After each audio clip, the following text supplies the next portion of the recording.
'cause you're a sky full of stars. I'm gonna give you my heart. Bismillahirrahmanirrahim. Assalamualaikum warahmatullahi wabarakatuh. Pertama-tama, marilah kita panjatkan puji syukur kepada Allah Subhanahu wa taala karena atas rahmat dan kenikmatan yang telah diberikan. Salawat serta salam kita curahkan kepada Nabiullah Muhammad sallallahu alaihi wasallam. Baik, langsung saja perkenalkan, nama saya Dinianti, Fakultas Tarbiyah Prodi 19 PAI 3. Saya akan membawakan materi Inkar Sunnah dalam mata kuliah Ulumul Hadis. Baik, langsung saja. Menurut bahasa, Inkar Sunnah terdiri dari dua kata, yaitu inkar dan sunnah, yang berasal dari bahasa Arab inkaru yunkiru inkro'a, yang berarti diantaranya tidak mengakui dan tidak menerima baik lisan maupun hati. Dari beberapa arti inkar dapat disimpulkan bahwa menurut etimologis diartikan artinya yaitu menolak, tidak mengakui dan tidak menerima sesuatu yang baik lahir batin maupun lisan dan hati yang dilatar belakangi faktor lain. Misalnya karena gengsi, kesombongan, keyakinan, dan lain-lain. Sedangkan menurut terminologi ada beberapa definisi sunnah yang sifatnya masih sederhana pembatasannya, diantaranya yaitu: pertama, ingkar sunnah merupakan paham yang dalam masyarakat yang menolak sunnah atau hadis sebagai sumber ajaran Islam sebelum Al-Quran. Kedua, ingkar sunnah adalah suatu paham yang sederhana minoritas umat Islam yang menolak dasar hukum Islam,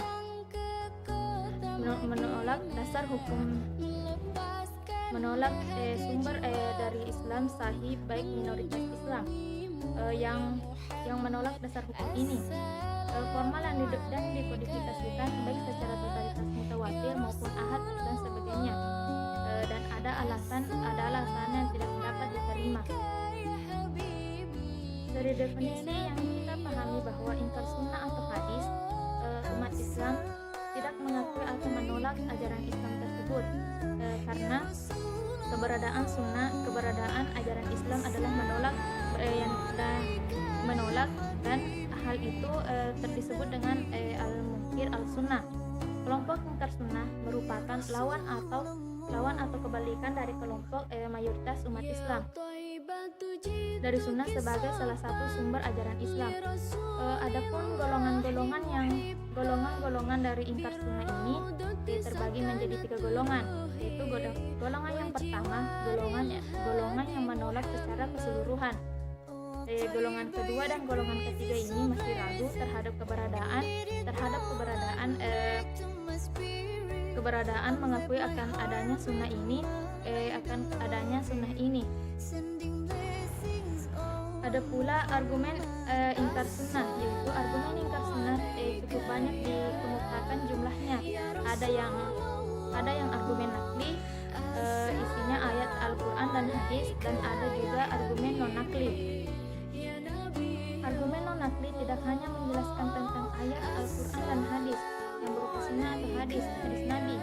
Ironisnya, jika ada yang berpaham ingkar sunnah menggunakan sunnah sebagai argumen untuk melawan paham mereka.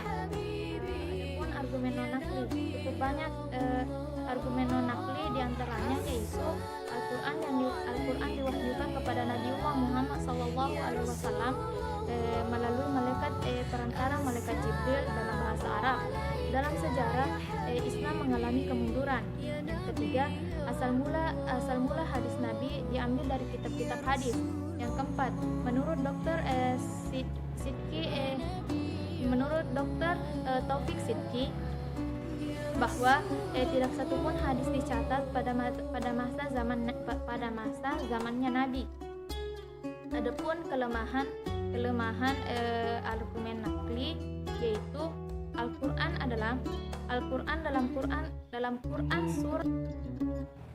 dalam Quran surah An-Nahl ayat 89 sama sekali tidak memberikan petunjuk bahwa sunnah itu tidak diperlukan.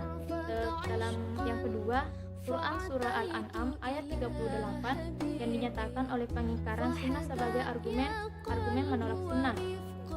Yang ketiga, matan diriwayatkan digunakan untuk pengingkar sunnah untuk menolaknya. Kelemahan non-nakli. Al-Quran memang benar tertulis dalam bahasa Arab. Yang kedua, memang benar umat Islam dalam sejarah pernah mengalami kemunduran. Yang ketiga, tundukan kritik dan saran hadis lemah karena baru muncul 1,5 abad setelah wafatnya Nabi Muhammad SAW.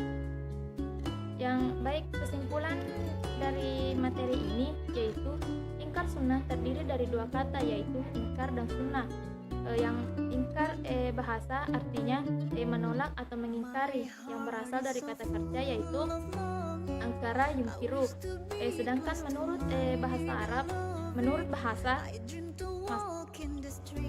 Sedangkan menurut bahasa mempunyai arti diantaranya adalah jalan yang dijalani, terpuji atau tidak.